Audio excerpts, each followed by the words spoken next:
கர்த்தருக்கு ஸ்தோத்திரம். பலமான ஆகாரம் நிகழ்ச்சிக்கு உங்களை வரவேற்கிறோம். ஞானத்தின் வீடும் 7 தூண்களும் என்கிற தலைப்பிலே அஸ்திபார உபதேசங்கள் வரிசையிலே விசுவாசத்தை குறித்து தியானித்து வருகிறோம். அது தொடர்கிறது. 1 தெசலோனிக்கேயர் 5வது அதிகாரம் 8வது வசனம். பகல் உரியவர்களாகிய நாமோ தெளிந்தவர்களாயிருந்து விசுவாசம், அன்பு எனும் மார்க்கவசத்தையும் இரட்சிப்பின் நம்பிக்கை எனும் தலைச்சீராவையும் தரித்து கொண்டிருக்க கடவோம். விசுவாசம் எனும் மார்க்கவசம், பிரஸ்ட் பிளேட். விசுவாசம் ஒரு அஸ்திபாரம், விசுவாசம் ஒரு கேடகம், விசுவாசம் ஒரு பலி என்கிற உவமானங்களை எல்லாம் நாம் அலசி தியானித்தோம். விசுவாசம் ஒரு மார்க்கவசம். எபேசியர் 6ஆம் அதிகாரத்தில் சர்வாயுத வர்க்கத்தில் விசுவாசம் கேடகமாக சொல்லப்பட்டிருக்கு, நீதி மார்க்கவசமாக சொல்லப்பட்டிருக்கு. அது பிசாசுக்கு எதிரான யுத்தம். பிசாசுக்கு எதிரான யுத்தத்தில் விசுவாசம் கேடகம், நீதி மார்க்கவசம். இங்கே சொல்லப்பட்டிருப்பது இது பாவத்துக்கு எதிரான யுத்தம்.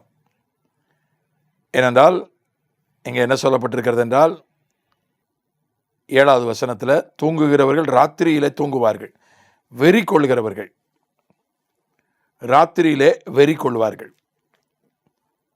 இந்த வெறி அப்படின்றது இந்த உலகத்தினுடைய அசுத்தங்கள், அருவருப்புகள், களியாட்டுகளில் அதற்கு அடிமையாகி அதில் மயங்கி போவது, அதுதான் வெறி. இந்த உலகத்தினுடைய இச்சைகள், இந்த உலகத்துக்கு அந்தகாரத்தை பற்றி முந்தின வசனங்களிலே சொல்லப்பட்டிருக்கிறது. இது பாவத்துக்கு எதிரான, உலகத்தினுடைய இச்சைகளுக்கு எதிரான இந்த பாவத்தின் பிரசன்னம்னு சொல்லுவாங்க. நம்மை சுற்றி நெருங்கி நிற்கிற பாவம். மாமிசம் என்பது நம்முடைய சரீரத்திலேயே இருக்கக்கூடிய பாவ சுபாவம். அது ஒரு யுத்தம், அது ஒரு யுத்தம், யுத்தக்களம். இன்னொரு யுத்தக்களம் நம்மை சுற்றி நெருங்கி நிற்கிற பாவம், இந்த உலகம், இந்த உலகத்தில் இருக்கிற பாவம். அதோடு அந்த யுத்தக்களத்தை தான் இந்த 1 தெசலோனிக்கேயர் 5 பேசுகிறது. அந்த யுத்தக்களத்தில் உலகத்தோடு யுத்தம் பண்ணுகிற யுத்தக்களத்தில் விசுவாசம்தான் மார்க்கவசம். பிசாசோடு உள்ள யுத்தத்தில் விசுவாசம் கேடகம். இந்த யுத்த காலத்தில் விசுவாசம் மார்க்கவசம். இந்த மார்பு என்பது இது ஒரு ஓமானம்தான். மார்பு என்பது வேத புஸ்தகத்தில் சில காரியங்களை குறிக்கிறது. முதலாவதாக உபாகமம் 13ஆம் அதிகாரம் 6ஆம் வசனத்தில் அது எதை குறிக்கிறது என்று நாம் பார்க்கிறோம். உன் தாய்க்கு பிறந்த உன் சகோதரனாகிலும், உன் குமாரனாகிலும், உன் குமாரத்தில் ஆகிலும், உன் மார்பில் உள்ள உன் மனைவி ஆகிலும், உன் மார்பில் உள்ள உன் மனைவி ஆகிலும். இந்த மார்பு என்பது மனைவியை அல்லது கணவனை குறிக்கிறது. ஒரே வசனத்தில் சகோதரன், குமாரன், குமாரத்தி சொல்லப்பட்டிருக்கிறார்கள். ஆனால் அதில் மனைவியை பற்றி சொல்லும்போது மட்டும் உன் மார்பில் உள்ள உன் மனைவி என்று சொல்லப்பட்டிருக்கிறது. இந்த மார்பில் இருக்கக்கூடிய அந்த கணவன் மனைவி, மார்பு என்பது கணவன் மனைவி உறவை குறிக்கிறது. அந்த உறவை பாதுகாப்பதற்கு, பராமரிப்பதற்கு விசுவாசம் தேவை. இந்த கணவன் மனைவி உறவை விசுவாசம் பாதுகாக்கிறது.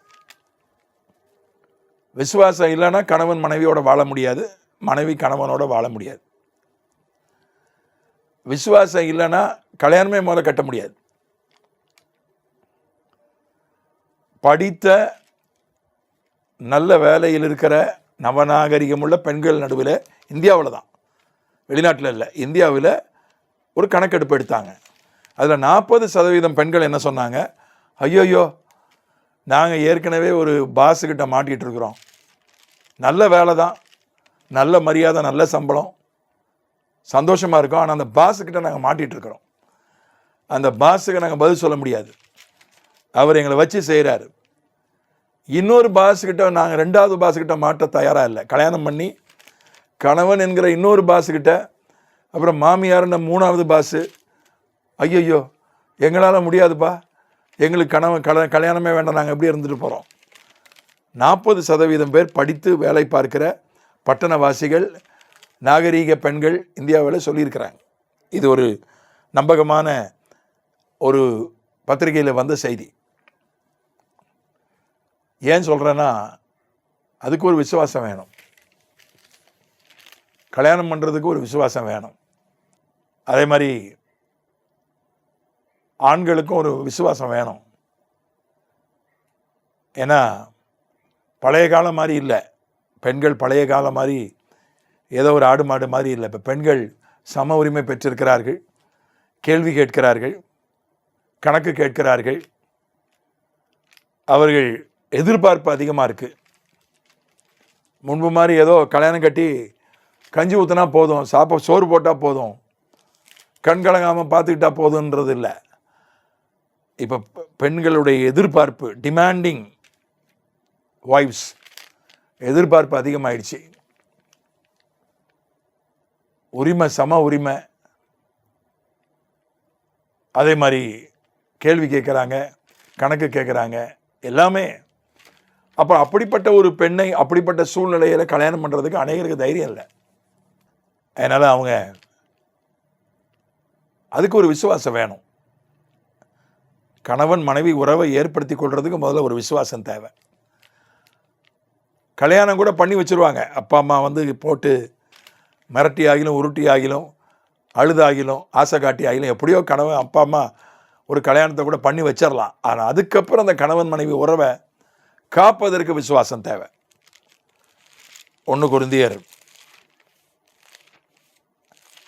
7வது அதிகாரம் 14வது வசனம். எண்ணத்தினால் எனில் அவிசுவாசியான புருஷன் தன் மனைவியால் பரிசுத்தமாக்கப்படுகிறான், அவிசுவாசியான மனைவியும் தன் புருஷனால் பரிசுத்தமாக்கப்படுகிறாள். இல்லாவிட்டால் உங்கள் பிள்ளைகள் அசுத்தமாக இருக்குமே, இப்பொழுதோ அவைகள் பரிசுத்தமாக இருக்கின்றன. கணவனோடு தொடர்ந்து வாழ்கிறதுக்கு ஒரு விசுவாசம் தேவை. மனைவியோடு தொடர்ந்து வாழ்கிறதுக்கு ஒரு விசுவாசம் தேவை. கணவன் வந்து எல்லா கணவனும் குறைவுள்ளவன் தான், எல்லா மனைவியும் குறைவுள்ளவ தான். எல்லா கணவன் மனைவிக்கு இடையிலும் ஏதாவது ஒரு பிரச்சனை இருக்கும், சின்னதோ பெருசோ இருக்கும். தொடர்ந்து வாழ்கிறதுக்கு பெரிய விசுவாசம் தேவை, ஏன்னா வாழ முடியாது. ஒரு சகோதரி, அவள் ரட்சிக்கப்பட்டு அபிஷேகம் பெற்று ஊழியம் செய்து, திருமணத்துக்கு முன்னாலே ஊழியம் செய்து, பிசாசு துரத்தி தீர்க்க தரிசனம் சொல்லி வியாதி சுகமாகி ஒரு ஊழியத்தை, ஒரு சபையே ஸ்தாபித்தவள். அப்புறம் பின்வாங்கி போயிட்டா. அதுக்கப்புறம் கல்யாணம் பண்ணி வச்சாங்க. அதுக்கப்புறம் ஊழியம் செய்யலை. ஆனாலும் அவள் கர்த்தருக்குள்ள சில நேரம் கர்த்தருக்குள்ளே இருப்பா, சில நேரம் அப்படி சோர்ந்து போயிருப்பா. அவளுக்கு விசுவாசமே கிடையாது. அப்படி ஆகிரும், இப்படி ஆகிரும். தன்னுடைய குடும்ப வாழ்க்கையை பற்றி விசுவாசமே கிடையாது.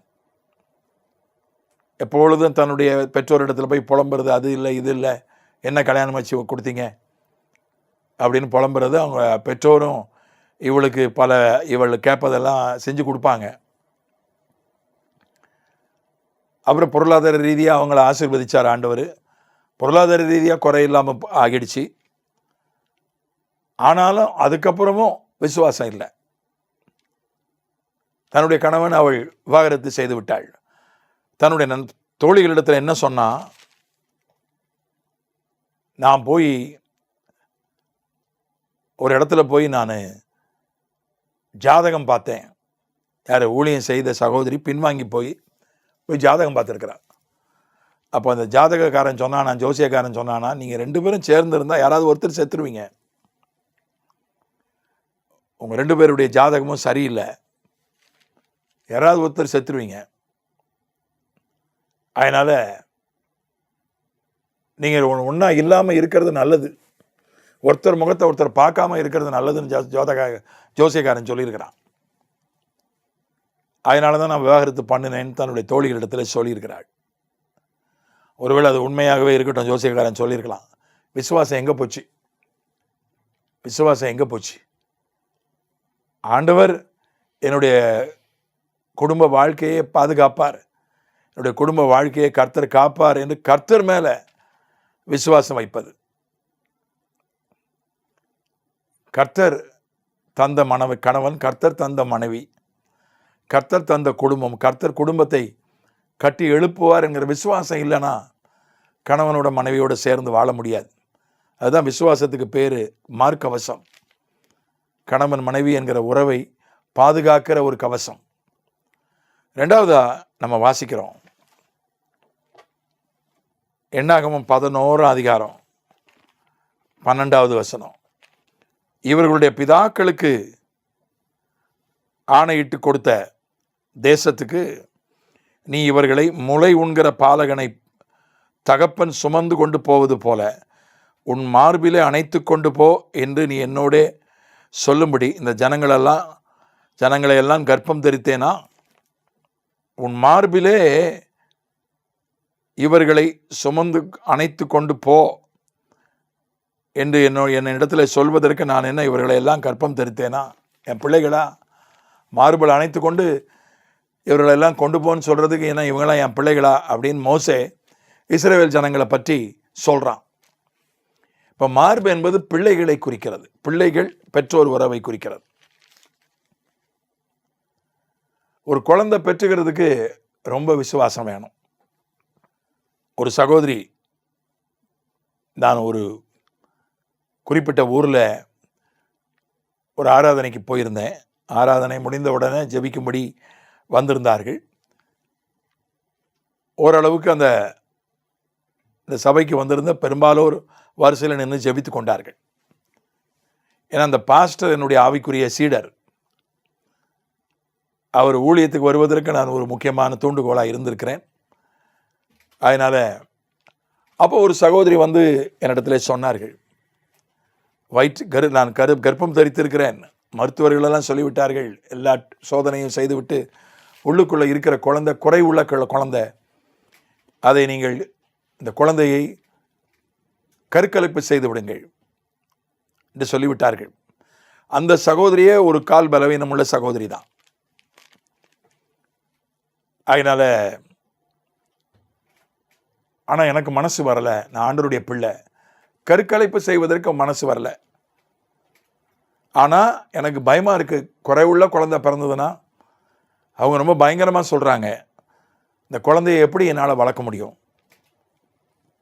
அப்போ நான் சொன்னேன், நீ கர்த்தருக்கு கீழ்ப்படி. எனக்கு வெளிப்பாடெல்லாம் ஒன்றும் வரல, ஒன்றும் தீர்க்க தரிசனம் வரல. ஒன்று மட்டும் சொன்னேன், கர்த்தர் கருக்கலைப்பு செய்வது கொலைக்கு சமம், அது கர்த்தருக்கு விரோதமான பாவம்.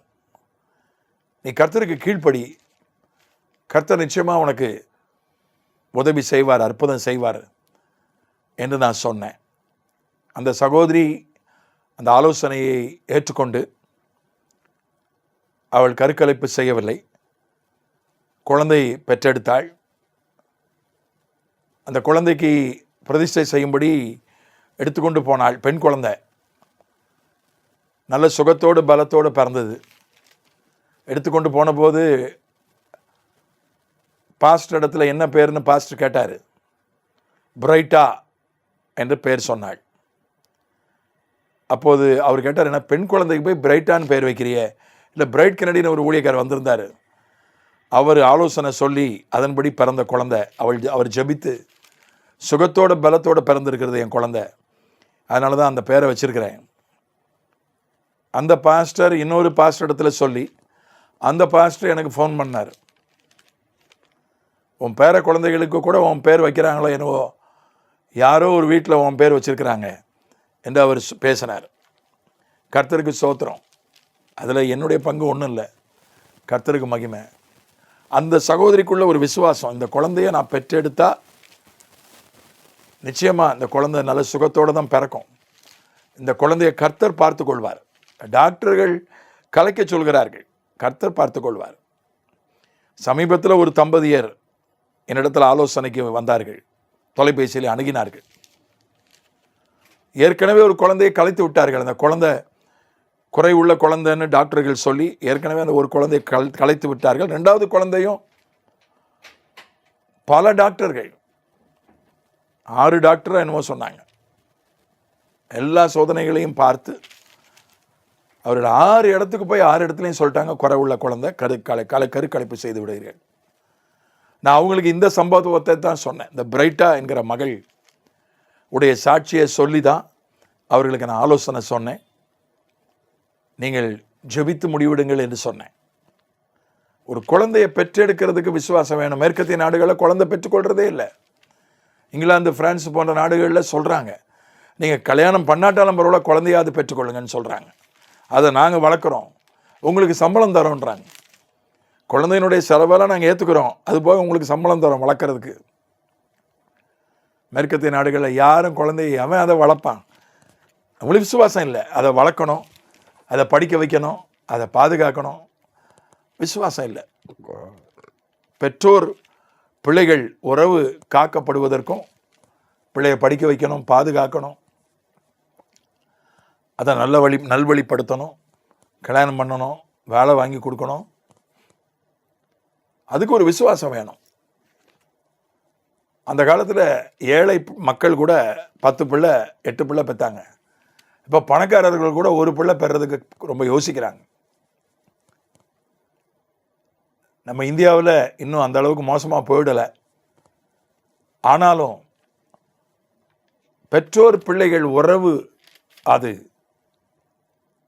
நீடிப்பதற்கு ஒரு விசுவாசம் தேவை. எபிரேயர் 11 அதிகாரம் 23 வசனம், மோசேயுடைய பெற்றோர் மோசே பிறந்தபோது அவனுடைய தாய் தகப்பன்மார் அவனை அழகுள்ள பிள்ளை என்று கண்டு விசுவாசத்தினாலே ராஜாவினுடைய கட்டளைக்கு பயப்படாமல் அவனை 3 மாதம் ஒளித்து வைத்தார்கள். ஒரு குழந்தை பிறந்திருக்கு, ஆண் குழந்தை பிறந்தா ஆற்றுல தூக்கி போடணும் சட்டம், எகிப்து நாட்டு சட்டம். எபிரேய பெற்றோருக்கு ஆண் குழந்தை பிறந்தா ஆற்றுல தூக்கி போடணும். உடனே தூக்கி போட்டால் குழந்தை செத்து போயிடும். இவங்க முதல்ல திட்டம் தீட்டிட்டாங்க, இந்த குழந்தையை காப்பாற்றணும். அது அந்த தண்ணீரில் மூழ்கி போகாதபடி, தண்ணீர் உள்ளே வராதபடி ஒரு பெட்டியை தயாரிக்கணும்னு திட்டம் போட்டாங்க முதல்ல. ஆனால் பிறந்த குழந்தைய அங்கே கொண்டு போட்டால் அது தாங்காது. ஒரு 3 மாதமாவது ஆனால் தான் அந்த குழந்தை அந்த பெட்டிக்குள்ளே கொஞ்ச நேரமாவது தாக்கு பிடிக்கும். அதனால் ஒரு 3 மாதம் அதை வளர்த்து பலப்படுத்தணும்னு திட்டம் தீட்டிட்டாங்க. ஆனால் குழந்தை அழும், மரண தண்டனை. இன்னும் 2 பிள்ளைகள் இருக்கு, ஒரு மகள் இருக்கிறாள், ஒரு மகன் இருக்கிறான், ஆரோனு மிரியாம்.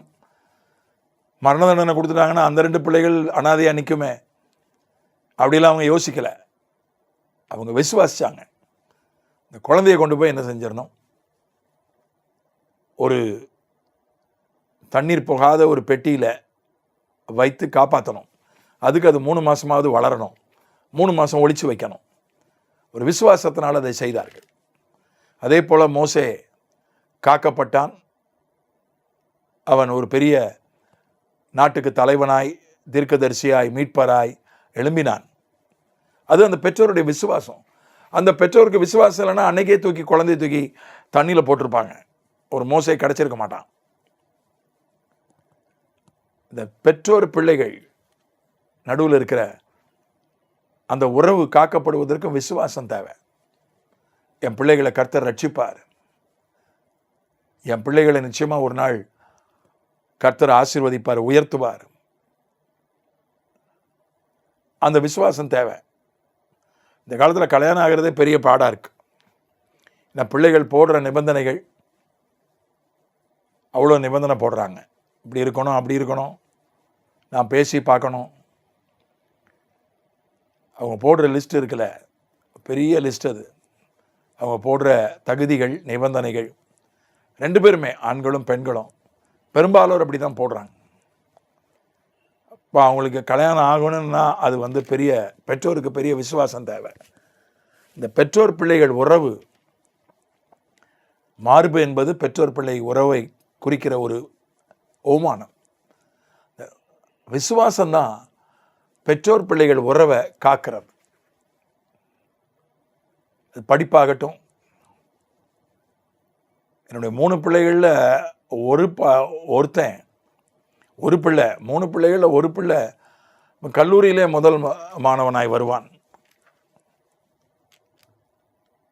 மிகச்சிறந்த நல்லா படிப்பான். மற்ற 2 பேரும் கூட நல்ல அறிவு உள்ளவங்க தான். ஆனால் அவங்க அதை படிக்கிறதுக்கு ரொம்ப மனதை செலுத்த மாட்டாங்க. அதில் ஒரு சுறுசுறுப்பு கிடையாது, அதில் ஒரு உற்சாகம் கிடையாது ஆரம்பத்தில் பள்ளிக்கூடத்தில். அதுக்கப்புறம் அவங்க 2 பேரும் அந்த உயர்நிலை பள்ளியை தாண்டுவாங்களான்றது சந்தேகமாக இருந்துச்சு. உயர்நிலை பள்ளியை கடந்து வருவார்களா? என்னுடைய மகன்களில் ஒரு மகன் உயர்நிலை பள்ளியே அவன் தாண்ட மாட்டான்னு தான் நான் நினச்சேன். ஆனாலும் கர்த்தர் அவனை ஆசீர்வதிப்பார். அவன் உயர்நிலை பள்ளியையே தாண்டாவிட்டாலும் கர்த்தர் அவனை ஆசீர்வதிப்பார், நடத்துவார் என்ற விசுவாசம் எனக்கு இருந்துச்சு. அவன் உயர்நிலை பள்ளியை தாண்டி அதுக்கப்புறம் கல்லூரிக்கு போய் இப்போவும் படிச்சுட்டு இருக்கிறான். இப்போவும் ஏதோ ஒரு கோர்ஸ் படிச்சுட்டு இருக்கிறேன்னு சொன்னான். அதே போல் இன்னொரு பிள்ளை, அவள் கண்டிப்பாக உயர்நிலை பள்ளியை தாண்ட மாட்டான்னு எல்லாரும் சொன்னாங்க, எல்லா ஆசிரியர்களும் சொன்னாங்க, எல்லாரும் சொன்னாங்க. அவருடைய நிலைமை உண்மையான நிலைமை அதான். ஆனால் ஜெபித்து நாங்கள் விசுவாசித்தோம். கர்த்தர் வாக்குத்தத்தம் கொடுத்தார், விசுவாசித்தோம். அவள் உயர்நிலை பள்ளியை தாண்டி வர ஆண்டவர் உதவி செய்தார். விசுவாசம் வேணும். யதார்த்தம் என்பது ஒரு பக்கம் இருக்கிறது, ரியாலிட்டி ஒரு பக்கம் இருக்கிறது. என்னுடைய 2 மகன்கள் நாஸ்திகர்களாக இருந்தார்கள். முதல்ல கர்த்தருக்குள்ளே தான் வளர்ந்தாங்க. கல்லூரி காலத்தில் நாஸ்திகர்கள் ஆகிட்டாங்க. பகிரங்கமாய் நாஸ்திகத்தை அறிக்கை செய்வார்கள், மற்றவர்களிடத்தில் போய் நாஸ்திக பிரச்சாரம் பண்ணுவார்கள். ஆனால் அவங்க ரட்சிக்கப்பட்டு ஊழியம் செய்வார்கள் என்பது என்னுடைய விசுவாசம். என்னுடைய நண்பர்கள்லாம் சொன்னாங்க, நீ பேசு. நான் அவங்ககிட்ட கேட்க மாட்டேன், பைபிள் படிச்சிங்களா, ஜெபம் பண்ணிங்களா, சபைக்கு போனீங்களா, ஒன்றும் கேட்க மாட்டேன். என்னுடைய நண்பர்களெல்லாம் சொன்னாங்க, நீ உன் பிள்ளைகளை இழந்து விடுவாய், நாஸ்திகர்களாக இருக்காங்க, ஆலயத்துக்கே போகிறதில்ல, கிறிஸ்மஸ் கூட போகிறதில்ல. இல்லை, கர்த்தர் அவங்கள ஊழியக்காரர்களாய் மாற்றுவார், எனக்கு வாக்கு கொடுத்துருக்கிறார். இல்லை, நீ சொல்லு. என்னுடைய மகனுடைய நண்பனே ஒருவன் சொன்னான், அங்கிள் கிறிஸ்மஸு கூட கோயிலுக்கு சபைக்கு வரமாட்டேங்கிறாங்க, கூட்டிகிட்டு போய் அங்கே கூப்பிட்டு போனேன், உட்காந்து மொபைலே பார்த்துட்டு இருந்தாங்க, உங்கள் மகன்களை நீங்கள் கவனிங்கன்னு சொன்னாங்க. நான் ஒன்றும் செய்யலை. அவங்க என் மகன்கள் எனக்கு நாஸ்திக பிரச்சாரம் பண்ண ஆரம்பிச்சிட்டாங்க. நான் அவங்களுக்கு அன்பை மட்டும்தான் காட்டினேன். நான் விசுவாசித்தேன். கர்த்தர் அவங்களை அற்புதமாக அதிசயமாய் ரட்சித்தார். ஊழியம் செய்கிற அளவுக்கு கர்த்தர் அவர்களை இன்றைக்கு வைத்திருக்கிறார். நம்முடைய விசுவாசம்தான் அந்த பெற்றோர் பிள்ளைகள். அதில் 2 மகன்களில் ஒரு மகன் தன்னுடைய திருமணத்துக்கு நிறைய அவன் கண்டிஷன் போட்டான். நான் அவன்கிட்ட சொன்னேன், நீயே பார்த்துக்கொள்ளுன்னு சொன்னேன். அது நான் பார்க்க மாட்டேன், நீங்கள் தான் பார்க்கணும்னா. அந்த அளவுக்கு அவ்வளவு நிபந்தனைகள் போட்டான். அந்த நிபந்தனைகள் நடைமுறைக்கு அது ஒவ்வாதவைகள், அது ப்ராக்டிக்கலே கிடையாது. நம்ம நாட்டில் அதெல்லாம் நடைமுறைக்கு அது ஒருபோதும் சரியாக வராது. அதனால் எத்தனையோ முயற்சிகள் கைகூடி வரவில்லை. அவன் போட்ட நிபந்தனைகளினாலே, அவனுடைய அணுகுமுறையால். ஆனாலும் அந்த விசுவாசம் என மார்க் அவசம்தான். கர்த்தர் அவனை குறித்து கொடுத்த வாக்கு தத்துவம், அதை விசுவாசத்தினால கர்த்தர் அவனுக்கு நல்ல ஒரு திருமண வாழ்க்கையை கொடுத்தார். அவங்க ஆசீர்வாதமாக இருக்கிறாங்க. எனது பெற்றோர் பிள்ளைகள் உறவை காக்கப்படுவதற்கு நமக்கு விசுவாசம் தேவை. அது ரொம்ப முக்கியம். எனக்கு பணம் தேவை, நான் பெரிய படிக்க வைப்பேன், அதெல்லாம் நல்லது, நல்ல படிப்பு தருவது நல்லது, பிள்ளைகளுக்கு நல்ல பொருளாதார உதவிகளை செய்வது நல்லது, அதெல்லாம் நான் எதிரானவன் அல்ல. ஆனால் எல்லாத்துக்கும் மேலே பிள்ளைகள் மேலே நமக்கு ஒரு விசுவாசம் இருக்கணும். பிள்ளைகளை குறித்த விசுவாசம். கர்த்தர் அவர்களை நிச்சயமாக ரட்சிப்பார், அவர்களை உயர்த்துவார், அவர்களை ஆசீர்வதிப்பார், நல்ல திருமண வாழ்க்கை கொடுப்பார், நல்ல வேலை தொழில் ஊழியம் கொடுப்பார், நல்ல நிலையில் வைப்பார். என்கிற ஒரு விசுவாசம், அதுதான் அந்த உறவை பாதுகாக்கிறது. கடைசியாக யாத்திராகமம் 28:15-21 அங்கே ஒரு மார்பதக்கத்தை நாம் பார்க்கிறோம். ஆசாரியனுடைய யூனிஃபார்மில் ஒரு மார்பதக்கம் இருக்கும். ஒரு 12 கற்களை பதித்திருப்பார்கள். நியாய விதி மார்பதக்கத்தையும் விசித்திர வேலையாய் செய்வாயாக. அதை ஏபோத்து வேலைக்கு ஒப்பாக பொன்னிலும் இளநீல நூலாலும் இரத்தாம்பர நூலாலும் சிவப்பு நூலாலும் திரிந்த மெல்லிய பஞ்சு நூலாலும் செய்வாயாக. இப்போ 21 வாசிக்கிறேன் அதே அதிகாரத்தில். இந்த கற்கள் இஸ்ரவேல் புத்திரருடைய நாமங்களின்படியே 12 அவர்களுடைய நாமங்கள் அவைகளில் வெட்டப்பட்டவைகளுமாய் இருக்க வேண்டும். 12 கோத்திரங்களில் ஒவ்வொன்றினுடைய நாமம் ஒவ்வொன்றிலே முத்திரை வெட்டி இருக்க வேண்டும். அந்த மார்பதக்கத்தில் ஒரு 12 கற்கள், இரத்தன கற்கள், பத்மராகம், புஷ்பராகம், மாணிக்கம், மரகதம், இந்திரநீலம், வஜ்ரம், கெம்பு, வைடூரியம், சுகந்தி, படிகப்பச்சை, கோமேதகம், எஸ்பி 12 கற்கள் தங்க தகட்டில் பதிச்சு வச்சுருப்பாங்க. அந்த யூனிஃபார்மில், ஆசாரியனுடைய யூனிஃபார்மில் ஒரு மார்க்கவசமாக அது இருக்கும், மார்பதக்கமாக அது இருக்கும். அது 12 இஸ்ரவேல் கோத்திரத்தாரை குறிக்கிறது. எப்பொழுது அந்த 12 பேரை தேவ சமூகத்தில் ஞாபகப்படுத்த வேண்டும், அந்த 12 பேருக்காய் ஸ்தோத்திரங்களை ஏறெடுக்க வேண்டும், ஜபங்களை ஏறெடுக்க வேண்டும் என்பதற்காக ஒரு நினைவுபடுத்தலாக அது ஆசாரியனுடைய வஸ்திரத்தில் அது பதிக்கப்பட்டிருந்தது. அதனால் ஒரு மார்பில் விலையேறப்பெற்ற ரத்தனக்கல்லை பதிச்சு வச்சுருந்தா தங்க தகட்டில் என்ன நடக்கும் பாருங்கள். அதை பாதுகாக்கிறதே பெரிய விஷயம். அதனால் மார்க்கவசம், மார்பு என்பது ஆத்துமாக்களுக்கு நம்ம செய்ய வேண்டிய ஊழியத்தை நம்முடைய விசுவாசம் தான் பாதுகாக்கிறது. 1 யோவான் 5:4 சொல்கிறது, உங்கள் விசுவாசமே உலகத்தை ஜெயிக்கிற ஜெயம். விசுவாசம் இல்லாமல் ஊழியம் செய்ய முடியாது. ஊழியம் செய்கிறதுக்கு முதல்ல விசுவாசம் தேவை. பைபிள் காலேஜுக்கு போகாட்டா கூட பரவாயில்ல, பெரிய வேத அறிவு இல்லாட்டா கூட பரவாயில்ல, விசுவாசம் தேவை. ஏன்னா ஆத்துமாக்களை ஆதாயம் செய்கிறதுக்கு அல்லது ஆத்துமாக்களுக்கு ஊழியம் செய்கிறதுக்கு நிச்சயமா விசுவாசம் தேவை. விசுவாசம் இல்லைன்னா ஆத்துமாக்களை நம்ம சந்திக்க முடியாது, ஆத்துமாக்களுக்கு ஊழியம் செய்ய முடியாது. கர்த்தரே சொன்னால் அன்றி, கர்த்தர் நம்பிக்கை இழந்துட்டாரு சவுல் ராஜாவை பற்றி. சாமுவேல் விடலை. சாமுவேல் ராத்திரியெல்லாம் அழுது ஜெபம் பண்ணுறான், ஆண்டவரே சவுல் ராஜாவை தள்ள வேண்டாம் ஆண்டவரே. ஆண்டவர் சொல்லிட்டார், சவுல் ராஜாவை நான் தள்ளிட்டேன். ஆனால் அவன் ராத்திரியெல்லாம் அழுகுறான், தூங்காமல் அழுது ஜெபம் பண்ணுறான். சாமுவேலுக்கு அவ்வளோ விசுவாசம் இருந்தது, எப்படியாவது சவுல் ராஜாவை கர்த்தர் புதுப்பிப்பார் என்று. அதனால் அப்படி ஒரு விசுவாசம் இருக்கணும். பேதுரு மாதிரி ஆளெல்லாம் உருவாக்கணும்னு ரொம்ப விசுவாசம் தேவை. பிதாவினுடைய வெளிப்பாடை பெற்று கொஞ்சம் ஒரே சில நிமிஷங்கள்லே சாத்தானா மாறிடுவான். ஆண்டவர் பின்னால் போய் சாத்தானிட்டார். சாத்தான்னு ஒருத்தனை சொல்லிட்டு அப்புறம் அவனையே கூட ஏன் வச்சுருந்தாருன்னா அவனை பற்றி ஒரு விசுவாசம் அவனுக்கு இருந்துச்சு, ஆண்டவருக்கு இருந்துச்சு. அவன் எப்படியும் சரியாயிருவான். திடீர்னு கடல் மேலே நடப்பான், திடீர்னு தண்ணிக்குள்ளே மூழ்கிடுவான். 3 தடவை மறுதளிச்சான், திடீர்னு வீரவசனம் பேசுவான். உயிரையே கொடுப்பேன், காவல் வந்தாலும் சரி, அடி வந்தாலும் சரி, உங்களுக்கு பின்னால் வருவேன், உமக்காக உயிரையே கொடுப்பேன் சொன்னவே அப்புறம் 3-4 தடவை மறுதளிச்சிட்டான். மறுதளிச்சு சபிச்சான், சத்தியம் பண்ணால் ஆண்டவர் அவனையும், அவன் மேலே அப்படியே ஆண்டவருக்கு விசுவாசம் இருந்தது, அவன் சரியாயிடுவான்.